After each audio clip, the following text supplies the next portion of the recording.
اعوذ باللہ من الشیطان الرجیم بسم اللہ الرحمن الرحیم۔ العین حق، نظر بد کا لگنا یقینی ہے۔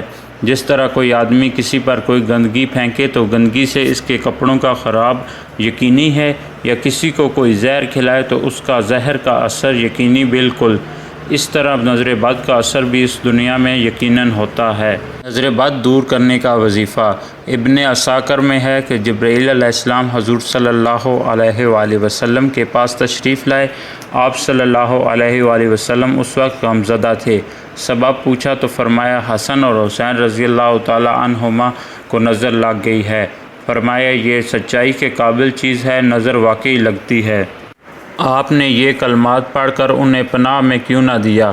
حضور صلی اللہ علیہ وآلہ وسلم نے پوچھا وہ کلمات کیا ہیں؟ فرمایا یوں کہو۔ آپ نے پھر وہ دعا پڑھی اور اس کے بعد حضور صلی اللہ علیہ وسلم نے دعا پڑھی۔ وہیں دونوں بچے اٹھ کھڑے ہوئے اور آپ صلی اللہ علیہ وآلہ وسلم کے سامنے کھیلنے کودنے لگے۔ حضور صلی اللہ علیہ وآلہ وسلم نے فرمایا لوگوں، اپنی جانوں کو، اپنی بیویوں کو اور اپنی اولاد کو اسی پناہ کے ساتھ پناہ دیا کرو، اس جیسی اور کوئی پناہ کی دعا نہیں ہے۔ حسن اور حسین کی جگہ اپنے مریض کا نام لیں۔